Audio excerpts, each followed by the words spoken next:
கொஞ்ச நேரம் சத்திய வசனத்தை நாம் தியானிப்போம். கர்த்தர் நல்லவர். அப்படியே எடுத்தவங்க வாசிங்க. ஏசாயா தீர்க்கதரிசன புஸ்தகம் 26:3 நினைக்கிறேன். வாசிக்கலாம்.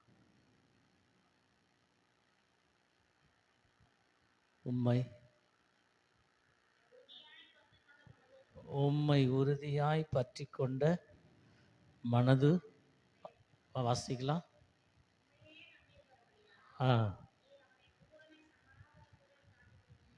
ஆமே. ஆண்டவரே, நீர் பேசும், நாங்கள் கேட்கிறோம். இயேசுவின் மூலம் கேட்கிறோம் பிதாவே. அல்லேலூயா. பாருங்க, அந்த வசனத்தினுடைய மேல் பகுதியும் கீழ் பகுதியும் எப்படி சொல்லுதுன்னா, அது பாருங்க, மனது உடையவனா அவன் முடிக்கும்போது எப்படி சொல்லுகிறது? யாரும் இல்லை. அங்க மோசேக்கு சொன்னது மாதிரி யாரும் இல்லை, நானேன்னு பாருங்க. அதே மாதிரி அவனை சொல்லுங்க, நீர் அவனை பூரண சமாதானத்துக்குள்ள பூரண சமாதானத்தோடும் காத்து கொண்டீர் அவனை. சொல்லுங்க அல்லேலூயா. சரி, அப்போ இந்த இந்த ஆசீர்வாதத்தை தடை செய்யக்கூடிய காரியங்கள் நிறைய இருக்குது. அதை தான் இப்போ நாம் ஒரு 2 ஆப்ஷனை நம்ம பார்த்து நாம் கடந்து செல்ல போகிறோம். எடுத்தவங்க வாசிங்க. இந்த வசனத்தை நம்ம என்ன பண்ணியிருக்கிறோம்? மேல் லெவலில் வச்சுருக்கிறோம். அப்போது இப்போ இதுக்கு அடிப்படையாக அப்போ எவ்வளோ தான் இருக்கிறது? அப்போ மறுபடியும் அதை வாசிக்கும்போது, உம்மை உறுதியாய் பற்றி கொண்ட மனது உடையவன் உண்மையே நம்பியிருக்கான். அப்போ அந்த மனது உள்ளவன் தான் நம்ப முடியும். எல்லாரையும் நம்புவான், வந்து தொழுது கொள்ளு. ஏதோ நம்மளுடைய திருப்திக்காக அவங்க என்ன பண்ணுவாங்க, நம்மளை உற்சாகப்படுத்தும்படி அவங்க என்ன பண்ணுவாங்க, ஒரு 2-3 வாட்டி என்ன நானும் வந்து ஒரு செல்ஃபி எடுத்துக்கிறேன்ற கணக்கில் வருவாங்க. ஆனால் இந்த வசனம் அழகாக சொல்லுது. கொஞ்சம் மேலே வசனம் வாசிங்களேன்.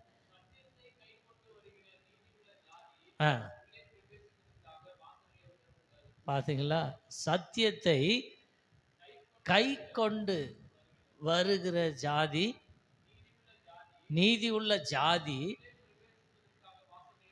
பார்த்தீங்களா? அதுக்கு ஒரு பேர், அது நீதி உள்ள ஜாதியா, சத்தியத்தை கை கொள்ளுகிற ஜாதி. அல்லேலூயா. சரி, இதுதான் நம்மளுக்கு மேல் மட்டத்தில் இருக்கிற காரியம். தேவன் நம்மை உயர்த்துகிற காரியம், மேன்மைப்படுத்துகிற காரியம். அங்கே சாமியில் கூட ஒரு வெளிப்பாடு சொல்கிறத பார்க்குறோம். 2:8 பார்க்குறோம். புழுதியிலே குப்பையில் இருந்தவனை, விலாசம் இல்லாத இருந்தவனை தூக்கி ஆண்டவர் பிரபுக்களோடு ராஜாக்களோடு மகிமையான சிங்காசனத்தில் உட்கார வைக்கிறார். இதுக்கு எந்த விதமான சப்போர்ட் இல்லை, அவரே அதை செய்கிறார். சரி, போகட்டும். இப்போ அந்த விளைவு, இப்போ இதெல்லாம் இந்த ஆப்ஷன், இவ்வளோ அழகான ஆப்ஷன், இதெல்லாம் இது சீர்குலைக்கும்படி சில காரியங்கள் இங்கே நேரிடுகிறது தான் இப்போ நம்ம பார்க்க போகிறோம். இப்போ திருப்பி கொள்ளுங்க. 1 பேதுரு 2:24 வாசிங்களேன். அதுக்கு ஆப்போசிட் இது. வாசிக்கலாம். 1 பேதுரு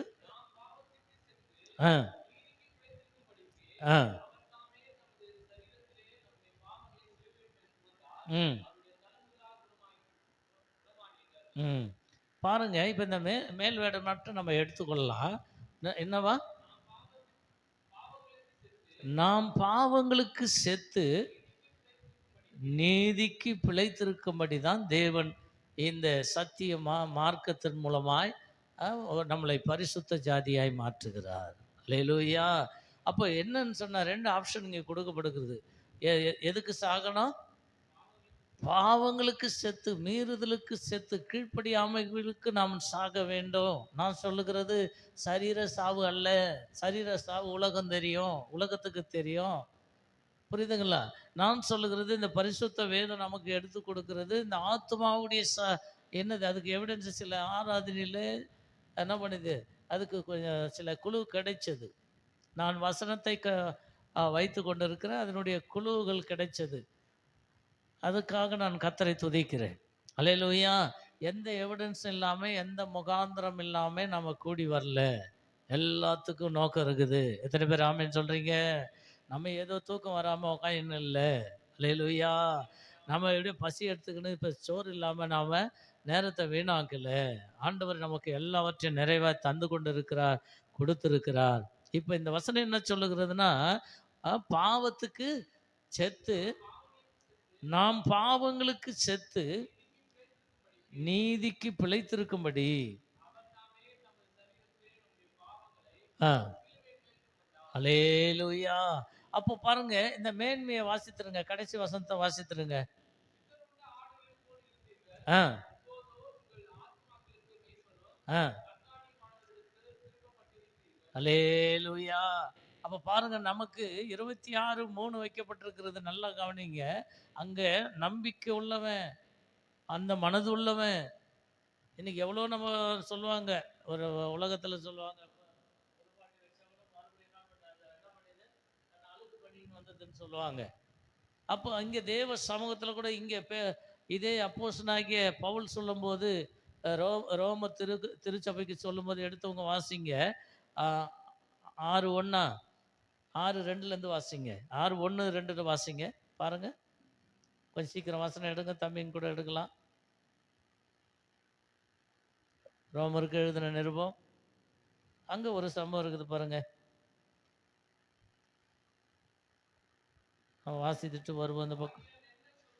பாருங்க, என்ன நிர்பந்தமான சூழ்நிலை. தேவ பிள்ளைகளே, என்னோட சேர்த்து தான் உபதேசம். என்ன சொல்லுவோம்? ஆ சரி, ஒரு பக்கம் நம்ம கிருபை பெருகுது, ஒரு பக்கம் நன்மைகள் உண்டாகுது. அதனால கொஞ்சம் மீறுதல் செய்வோமா? ஆ கூடாதே. பாவத்துக்கு மரித்த நாம்,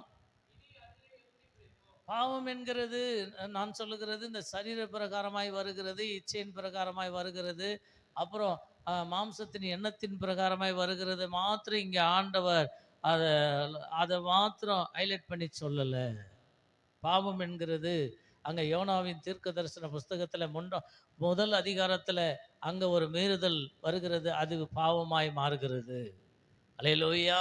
அப்போ பாருங்க, பாவம் என்கிறது ஒரு இந்த சரீரத்தில் தோன்றப்படுகிற காரியம் மாத்திரம் இங்கே பரிசுத்த வேதம் சொல்லப்படவில்லை. இன்னைக்கு நிறைய பேர் அதுதான் என்னால் அது முடியாதுன்னு சொல்லி பின்வாங்கி போனவர்கள் உண்டு, ஆயிரமான மக்கள். ஆனா இங்க ஃபர்ஸ்ட் நம்ம என்ன பார்த்தோம்? அங்க பேதுரு அப்போஸ்தலன் ஒரு அனுபவத்தை சொல்றார். இது இயேசுவின் அனுபவம் அல்ல. நல்லா கவனிச்சு கொள்ளுங்க. இது பேதுருவின் அனுபவம். என்ன சொல்றார் பேதுரு? நம் பாவங்களுக்கு, அதாவது 1, 2 இப்ப சொல்ல அவர். நம்முடைய பாவங்களுக்கு அ பாவங்களுக்கு செத்து ஃபர்ஸ்ட் நம்ம பேக்கப் பண்ண வேண்டிய காரியம், ஃபர்ஸ்ட் நம்ம ஊருக்கு நம்ம ஒரு பயணத்துக்கு போறோமா, ஃபர்ஸ்ட் நம்ம என்ன பண்ணுவோம்? சாப்பாடு கூட அப்புறம் பார்த்துக்கலாம், துணிங்களை எடுங்க அதான் சொல்லுவாங்க. சில பேர் என்ன சொல்லுவாங்க, இது ஒரு கேட்டகரி. சில பேர் என்ன சொல்லுவாங்க, துணி இருக்கட்டும், சோறு ஃபஸ்ட்டு கட்டு. இது ஒரு கேட்டகரி.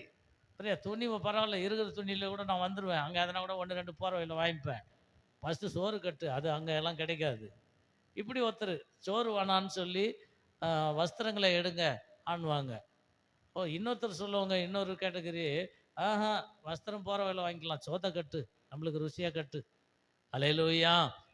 அப்போ தேவனுடைய பிள்ளைகளை, அப்போ இங்கே பார்க்குறோம் நம்ம. எதை நான் உங்களை இந்த மாதத்தில் கடைசி வாரத்தில் ஏதோ வருத்தப்படுத்த அல்ல, என்னோட சேர்த்து தான்.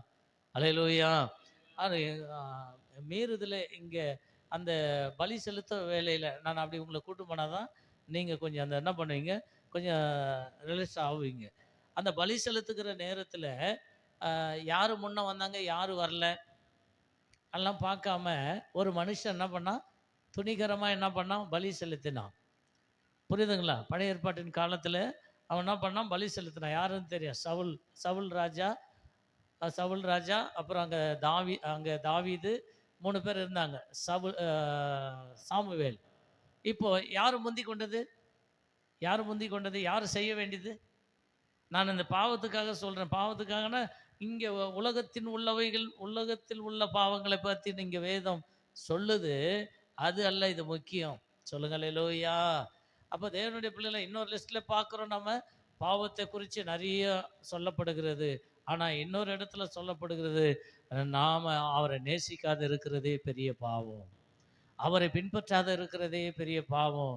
அவரை தொழுது கொள்ளாத இருக்கிறதே பெரிய பாவம். நம்ம வாய் திறந்து தேவனை மகிமைப்படுத்தாத துதிக்காததே ஒரு பெரிய பாவம் என்று சொல்லப்படுகிறது. இன்றைக்கு சங்கீதத்தில் கூட நாம் என்ன பண்ணோம், அந்த 146ஆம் சங்கீதம் துதிக்கிறதை பற்றி அங்கே அநேக காரியங்கள் சொல்லி கொடுக்கப்படுகிறது அந்த சங்கீதத்தில். தேவனுடைய பிள்ளைகளை நம்ம கவனிக்கலாம். இப்போ இங்கே பலி செலுத்த வேண்டியவன் செலுத்தாம இங்கே என்ன பண்ணா, ஒரு மீறுதல் வந்தது. அவர் என்ன வராது, நாங்களும் தான் பாட்டு பாடுவேன், நாங்களும் தான் ஜெபம் பண்ணுவேன்னு சொல்லி ஒரு காரியம் நடந்தது. நான் அதை முக்கியப்படுத்துகிறேன், அதை அழுத்தமாக சொல்லலை.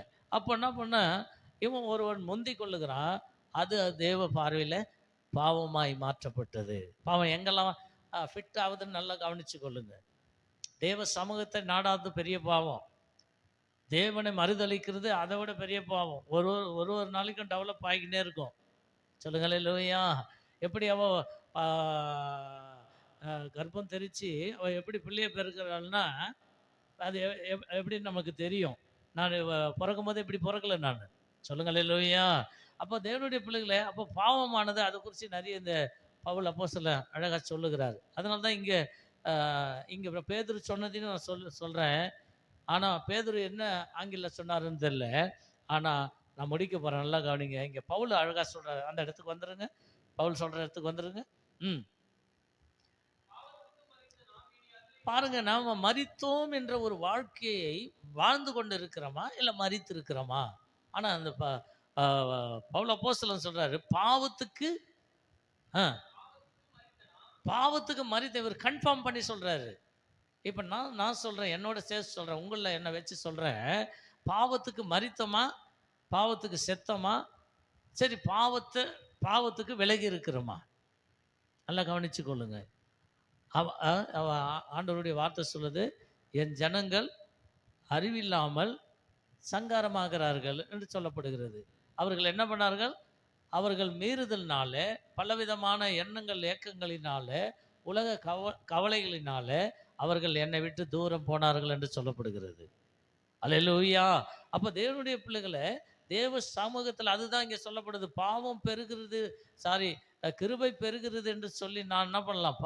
பாவத்திலேயே டெவலப் பண்ணி கொண்டு இருக்கலாமா? பாவத்திலே நிலைத்திருக்கலாமா?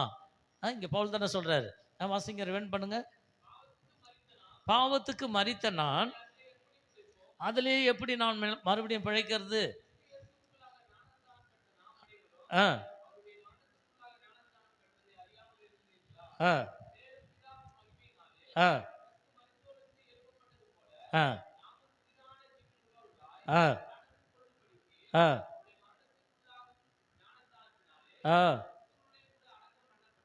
எவ்வளோ ஒரு அழுத்தத்தை இங்கே சொல்லுகிறதை நம்ம பார்க்குறோம். தேவனுடைய பிள்ளைகளை பாருங்க, தானியேலின் புஸ்தகத்தை எடுங்களேன். பாவம் ஒரு மனுஷனுக்குள்ள, நான் என்ன சொன்னால், பாவம்னு சொன்னால் நம்மளுக்கு என்னது, நம்மளுடைய அந்த சரீர சுபாவங்கள், சரீர இச்சைகள், இப்படியா பலவிதமான அதனுடைய கேட்டகரி இருக்குது. நம்ம அங்கே தான் யோசிக்கிறோம். பாவம் எங்கே தொடங்குறது? உங்களுக்கு தெரிஞ்ச வசனம் தான், தெரியாத ஒன்றும் இல்லை.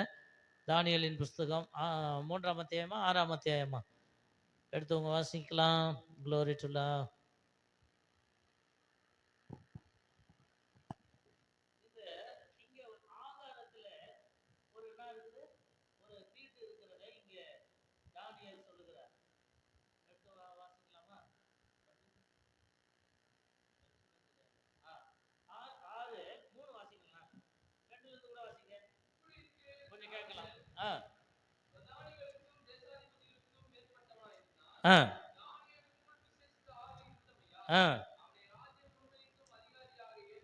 இங்க ஒரு பாருங்க, டாப் டக்கர் ஒரு சம்பவம். தானியேலுக்குள்ள விசேஷித்த ஆவி இருந்தமையால்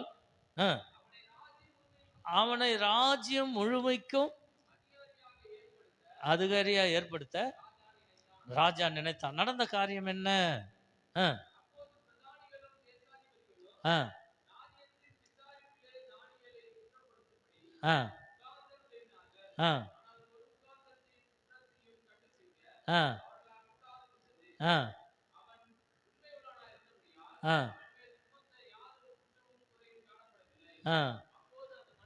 ஆ சரி, ஓகே. பாருங்க, ராஜாவினுடைய அந்த பகுதியில இருக்குது. நீங்க வாசிக்கலாம் அத. அது இருக்குதா, வாசிக்கிறீங்களா? ராஜாவினுடைய போஜனத்தை அவன் என்ன பண்ணினான்? தள்ளினான் என்று சொல்லப்படுகிறது. ஏம்மா? வாசிங்க. எதுல பாவம் ஃபிட் ஆவுது பாருங்க. சரீரம் இல்லை என்று காமிக்கிறேன். அ, ஆ, ம், ஆ, ஆ,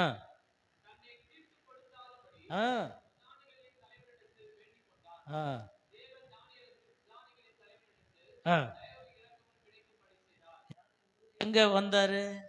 நல்லா கவனிச்சு கொள்ளுங்க. ஆப்ஷன் எப்படி சேங்ஷன் ஆகுது நல்லா பாருங்க. நான் எங்கேயாவது ஒரு இடத்துல போய் முட்டிக்கின்னு தோத்துறோம் தோத்துறோம் தோத்துறோம் தோத்துறோம் என்ன காப்பாத்து காப்பாத்து காப்பாத்துனா நாங்கள் சொல்லிக்கினே தான் இருக்கணும். பதில் ஒன்றும் வரல. புரியுதுங்களா?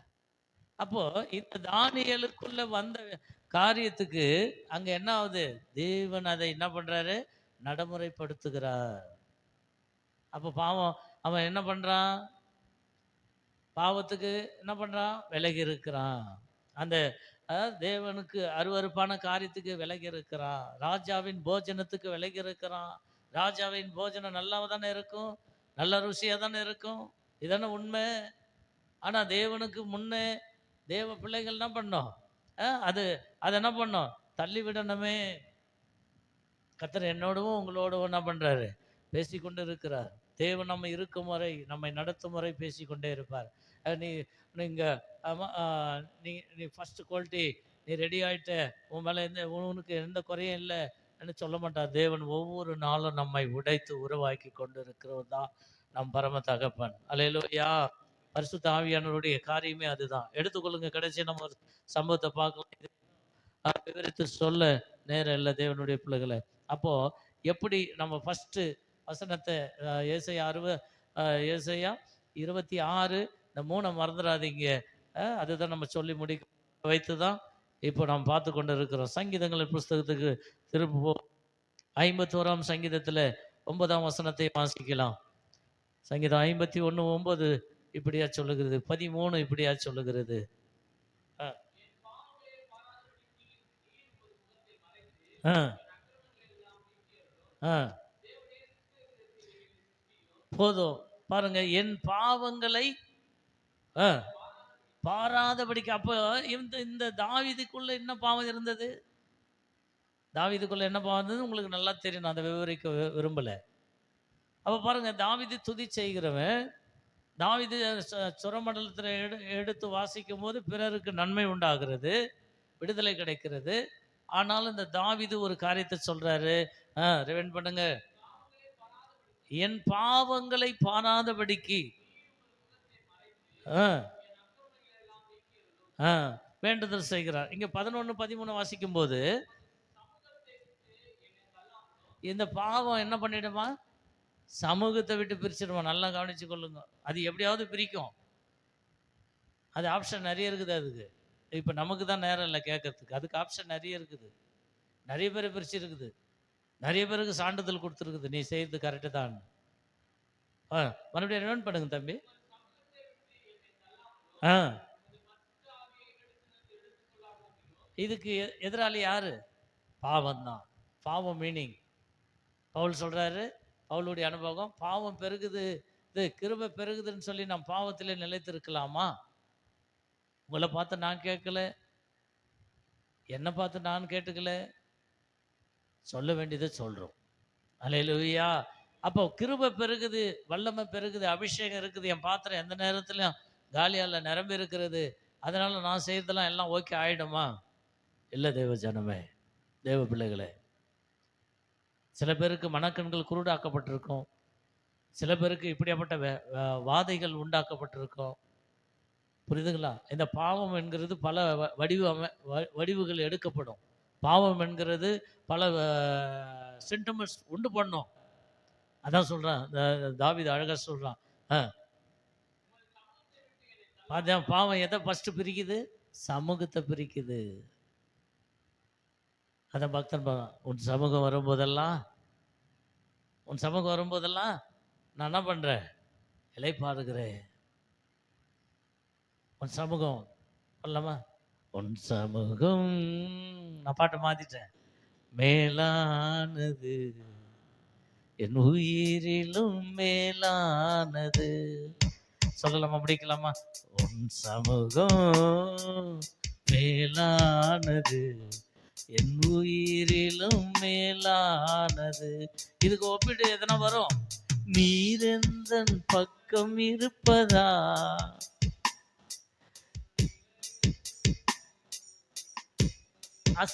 அசுத்தன் மத்தியில ஆண்டவர் கிரியை செய்யறதில்ல.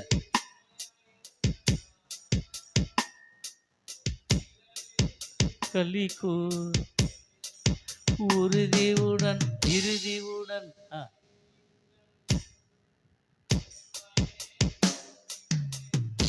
இறையா உமது கரம். மறுபடியும் சொல்லலாம், அதை சரி பண்ணி.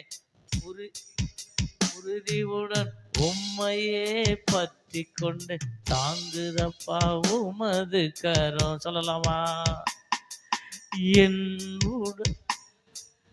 உம்மை துதிக்கும். 146 சங்கீதம். மறுபடியும் சொல்லலாமா தம்பி தங்கச்சி? உதடு உம்மை துதிக்கும் நல்ல நாட்கள் எல்லாம், ஜீவனுள்ள நாட்கள் எல்லாம். உன் சமூகம் மேலானது, என் உயிரிலும் மேலானது. அதான் சொல்றது அவரு. உன் சமூகத்தை விட்டு, தம்பி வாங்க, நீங்க தான் படிங்கள.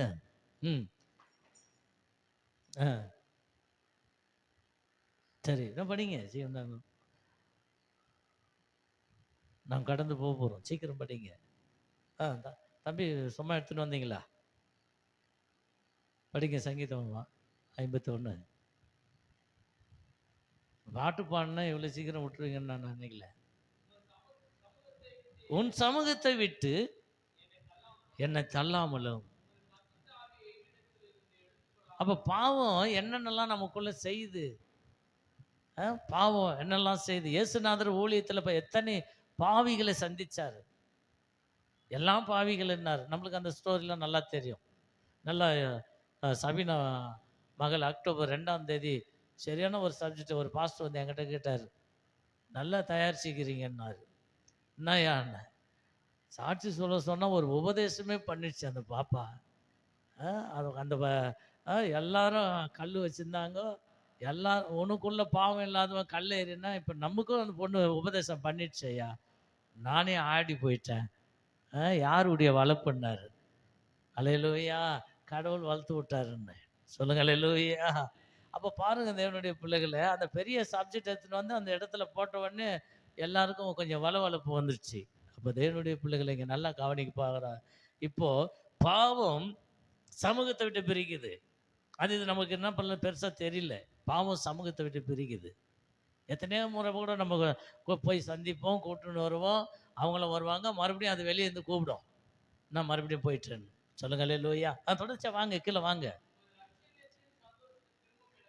பாவம் ஃபர்ஸ்ட் என்ன பண்ணுது? சமூகத்தை விட்டு பிரிக்குது. அதை வருஷப்படுத்திருங்க. உம்முடைய பரிசுத்த ஆவியை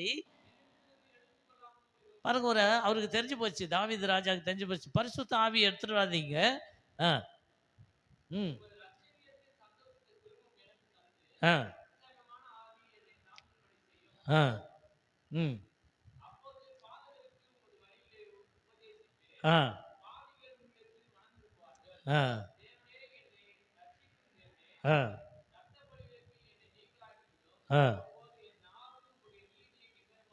அல்லேலூயா.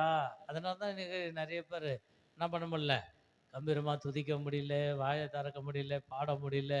ஏதோ பாடுறவங்களுக்கெல்லாம் ஆண்டவர் ஒரு பொட்டி கொடுக்கல, புரியுதுங்களா? தனியாக நிறைய ஆரோக்கியத்தெல்லாம் கொடுக்கல. பாடுறவங்களுக்கெல்லாம் வந்து 20 பாயிண்ட் ரத்தம் இல்லை.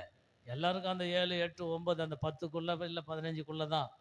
நல்ல உற்சாகமாக இருக்கிறவங்களுக்கெல்லாம் 25 பாயிண்ட் ரத்தமாக கொடுத்துருக்குறாரு இல்லை. அப்போ தேவனுடைய பிள்ளைகளே, அப்போ அந்த ஜீவியத்தில் இப்போ அந்த ரோமரில் வாசித்துருங்க, கீழே வாசித்துருங்க, 7ஆம் வசனத்தை வாசித்துருங்க, நம்ம நிறைவு செய்வோம். அதே பகுதி எடுத்து வைக்காதீங்க, வேற என்ன கூட வாசிங்க. அப்போ தேவனுடைய பிள்ளைகளை நல்லா கவனிச்சு கொள்ளுங்க. எடுக்க முடியுமா சீக்கிரமா? நிறைய வசனங்கள் இருக்குது, நிறைய சம்பவங்கள் இருக்கிறது, சொல்லிக்கொண்டே போகலாம். நான் ஆ ஆ ஆ ஆ ஆ அல்லேலூயா. நான் நிறைவு செய்கிறேன். அப்போ தேவனுடைய பிள்ளைகளை ஃபஸ்ட்டு நம்ம பேதுரு அப்போஸ்தலன் மூலமாய் என்ன என்ன கேட்டோம் நம்ம? 1 பேதுரு 2:24 என்ன சொல்லப்பட்டிருக்குது? நம்முடைய பாவங்களுக்கு கேட்டவங்க சொல்லுங்க, இல்லை வாசிங்க.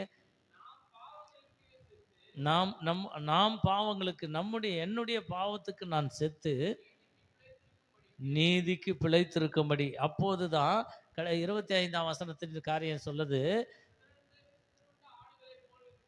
அ இருந்தீர்கள். எப்போது இருந்தோம்?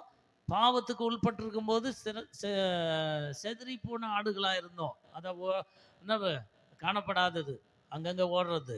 அப்போ தொடர்ச்சியா நீங்க வாசிங்க.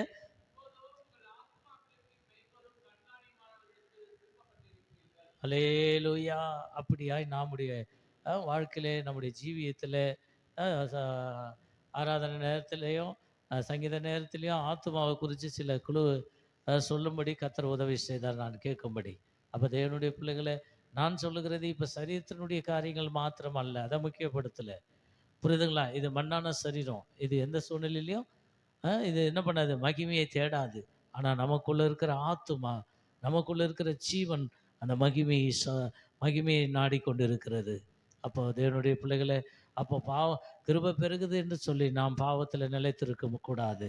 பாவம் மீனிங் சரீரம் மாத்திரம் ஒப்பிட்டு சொல்லலை. கீழ்ப்படியாத தன்மை, தேவனை தேடாத தன்மை, தேவனை உயர்த்தி பிடிக்காத தன்மை, தேவனுக்காக நாம் செலவிடாத தன்மை, தேவனுக்காக பிரயாசப்படாத தன்மைகள், நிறைய தன்மைகள் அதில் அடங்கியிருக்கிறது. அப்போ தேவனை முழு இருதயத்தோடு நம்ம துதிக்காததே ஒரு பாவம் செய்தோம். அல்லேலூயா. உள்ளத்தின் ஆழத்திலிருந்து வருகிற சோத்திரமும் துதி பலியும் தேவனை ஏற்றுக்கொள்ளுகிறார். அப்போ தேவனுடைய பிள்ளைகளை இன்னும் அநேகர் பாவத்தில் விழுந்தார்கள், பாவத்தில் ஸ்டாண்ட் பண்ணார்கள், பாவத்திலேயே குடிக்கொண்டார்கள், பாவத்திலே சில இந்த பரிசுத்த வேதம் அவர்களை அடையாளம் பண்ணி காமிக்கிறது. பாவத்திலேயே கடைசி வரலும் ஜீவித்த முடித்தவர்களும் உண்டு. ஆனால் பாவத்தில் உணர்த்தப்பட்டு விடுதலை ஆக்கப்பட்டவர்களும் உண்டு. அப்போ ஆண்டவராகிய இயேசு சொல்லும்போது, உங்களிலே அப்போ சொல்லும்போது பாருங்க, அவன் எவ்வளோ கூடிக்கொண்டு இருக்குது பாருங்க. இவ்வளோ நீ பாவி என்று சொல்லி நீங்கள் தீர்மானித்தது உண்மை என்றால், உங்களுக்குள்ளே யாருக்குள்ள பாவம் இல்லையோ அவர்கள் முதலாவது இந்த பாவியின் மேல் கல்லேறி. அப்போ தேவனுடைய பிள்ளைகளை, அப்போ நாம் என்ன பண்ணோம்? இவ நேரம் அதிகமாக போனதுனால நம்ம என்ன பண்ணோம்? பாவத்துக்கு செத்த நாம் மறுபடியும் அதில் பிழைப்பது என்ன? அங்கேயே சொல்கிறார் இன்னும் அந்த திருச்சபைக்கு சொல்கிறார், பாவத்துக்கு ரோம திருச்சபைக்கு சொல்கிறார், பாவத்தோடு ஜீவியம் பண்ணியிருந்தாங்க, பாவத்தோடு என்ன பண்ணியிருந்தாங்க? கர்த்தரை பின்பற்றி கொண்டு இருந்தாங்க. அடையாளம் போட்டு மேப் போட்டு காட்டலாம். பாவத்தோடு பண்ணி கொண்டு இருந்தாங்க. அவங்களுடைய வாழ்க்கையெல்லாம் எங்கே முடிஞ்சது, எப்படி முடிஞ்சது என்று சொல்ல முடியாது. ஆனாலும் பாவத்துக்கு செத்து நாம் பாவத்தை கொண்டு வருகிற அந்த காரியங்களுக்கு நாம் செத்து நீதிக்கு பிழைக்கும்படி தான் தேவன் சிலுவையில் வெற்றி சிறந்தார். அல்லேலூயா. அது வெளியேற பெற்ற ரட்சிப்பை நமக்கு அதுக்கு தான் கொடுத்தார். ஆமாம். இந்த பாவ சரீரம், இந்த சரீரத்துக்கு ஒரு பெரிய ஒரு எவிடன்ஸ் கிடச்சிருக்குது, ஒரு பெரிய டெஸ்ட் பண்ணி கிடச்சிருக்கு. இது என்ன சரீரம்? பாவ சரீரம். பரிசுத்த வேதம் சொல்லுகிறது, இந்த பாவ சரீரத்தில் நாம் குடிக்கொண்டு இருக்கிறோம். இதே பவுல் அப்போஸ்தலன் சொல்லுகிறார், பாவ பாவ சரீரத்தில், இந்த தேகத்தில் நான் இருக்கிறேன். ஆனால் என்ன பண்ண, இந்த உள்ளான மனுஷனுக்கு நம்ம என்ன பண்ணோம்? ஒவ்வொரு நாளும் அந்த மனுஷனுக்குரிய தேவைகளை, அந்த மனுஷிக்குரிய தேவைகளை நம்ம என்ன பண்ணோம்? கொடுத்து கொண்டே இருக்கும்போது இந்த பாவ சரீரம் ஒரு நாள் மகிமையின் சரீரமாய் மாறுகிறது. அல்லேலூயா. அப்போ தேவனுடைய பிள்ளைகளை, அப்போ நாம் இதன் மேல் அக்கறை கொள்ளவர்களாக இருக்கணும். அப்போ கீழ்ப்படியாத இருக்கிறது ஒரு பாவம், நாம் தேவனை தேடாத இருக்கிறது ஒரு பாவம். இதெல்லாம் பெரிய பாவத்தில் சேர்க்கப்படுகிறது. அவன் பாவத்தில் விழுந்துட்டான், விட்டுருங்க அவனை. இது பாவம் அல்ல, இது பாவம் அல்ல. அவனை பிசாசு வஞ்சித்து போட்டது.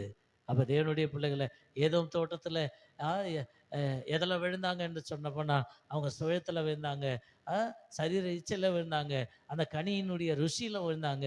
அவர்கள் தேவ மகிமையை இழந்து போனார்கள், ஆதாமும் ஏவாளும். தேவனுடைய பிள்ளைகளே, அப்போ நாம் பாவத்துக்கு செத்த நாம் பாவத்துக்கு செத்தோம், அதுக்கு எவிடன்ஸ் வாங்கணும். இருந்தாலும் நாம் என்ன பண்ணோம், பாவத்திலே மறுபடியும் ஸ்டாண்ட் பண்ணக்கூடாது. அவன் ஆண்டவர் என்ன சொன்னார், பாவத்துக்கு செத்து நீதிக்கு நாம் பிழைக்கும்படி தேவனுக்கு நமக்கு கிருபை பாராட்டி கொண்டு நீதியின் தேவன். அவன் எப்போதும் எந்த சூழ்நிலையும் எந்த காலகட்டத்திலையும் அவர் அநீதிக்கு துணை நிற்கிறவர் அல்ல. அவர் அவன் பாவத்துக்கு சப்போர்ட் பண்ணுறவரும் அல்ல. அவர் நீதிக்கு சப்போர்ட் பண்ணுற தேவன், நீதியை அவன் நிலைநாட்டுகிற தேவனாக இருக்கிறார். நாம் என்ன பண்ணுவோம், மூடப்பட்டது மூடப்பட்டதாக இருக்கட்டும், விட்டது விட்டதாக இருக்கட்டும். அவன் இனி நாம் பிடிக்க வேண்டியதை பிடித்து நாம் நலமான வாழ்க்கையை வாழ்வோம், தேவனை மகிமைப்படுத்துகிற வாழ்க்கையை வாழ்வோம். சரீரத்திலையும் ஆத்துமாவிலையும் எப்படி இந்த தானியேல் தம்மை தீட்டுப்படுத்தி கொள்ளாத வாழ்ந்தானோ, அது ரொம்ப வாசிக்கிறது ஈஸி, அதை நடைமுறைப்படுத்துறது கடினம் தான். இருந்தாலும் நாம் முயற்சி பண்ணுவோம். எல்லா கடினத்தையும் கர்த்தர் நமக்கு மாற்றி நம்மை பரிசுத்தவாட்டிகளாய் பரிசுத்தவான்களாய் தேவன் நிறுத்துவார். அந்த மணவாளன் நம்மளை நம்பி இந்த வெளியேற பெற்ற ரட்சிப்பு கொடுத்துறார், ஊழியத்தை கொடுத்துருக்கிறார். ஊழியத்தை கூட வேற யாருன்னா செய்யலாம். இந்த பாட்டை கூட நீங்கள் யாருன்னா பாடலாம், இந்த செய்தியை கூட நீங்கள் யாருன்னா செய்யலாம். இதுக்கெல்லாம் நிறைய வாய்ப்பு ஆப்ஷன் உண்டு. ஆனால் நமக்கு கொடுத்த ஒவ்வொருத்தருக்கும் கொடுத்த ரட்சிப்பை நாம் என்ன பண்ணோம், அதை ஒரு பொருட்டா அதை அதை முக்கியப்படுத்தி நாம் என்ன பண்ணுவோம், அந்த ரட்சிப்புக்கு பாத்திரமாய் நாம் நடந்து கொள்ளுவோம். அப்போது தேவன் நம்மை கடைசி நேரத்தில் பரிசுத்தப்படுத்துகிறார். கடைசி லைஃப்பில் பார்த்துக்கலாம், கடைசி வாழ்க்கையில் பார்த்துக்கலாம் இல்லை. இன்றைக்கு தேவன் நம் வருவார் என்று சொன்னால், இன்றைக்கு என்னை கர்த்தர் மரணம் சந்திக்கும் என்று சொன்னால் நான் எங்கே போவேன்? அப்போ நான் அவர் எப்படி பார்க்குறாரு, என்னை எப்படி பார்க்குறாரு? பாவ மனுஷனாக பார்க்குறாரா, பாவ மனுஷியாக பார்க்குறாரா, பாவ உணர்வு எனக்குள்ளே குடிக்கொண்டு இருக்கிறதா? இன்றைக்கு நாம் என்ன பண்ணுவோம், கிருபை பெருகுது என்று சொல்லி சாமுவேல் புஸ்தகத்தில் பார்க்குறோம். கிருபை பெருகுது என்று சொல்லி பாவத்திலே நாம் நிலைத்திருப்போமா என்று அங்கே சொல்லப்படுகிறது. அவன் தேவனுடைய பிள்ளைகளை, கிருபை பெருகினாலும் கிருபை நமக்கு கிடைக்காமல் போனாலும் நாம் தேவனை பிரியப்படுத்துகிறது பரிசுத்த வாட்டிகளாய் பரிசுத்தவான்களாய் நம்ம எல்லாரும் அப்படியே எழுந்திருக்கலாம். ஹல்லேலூயா.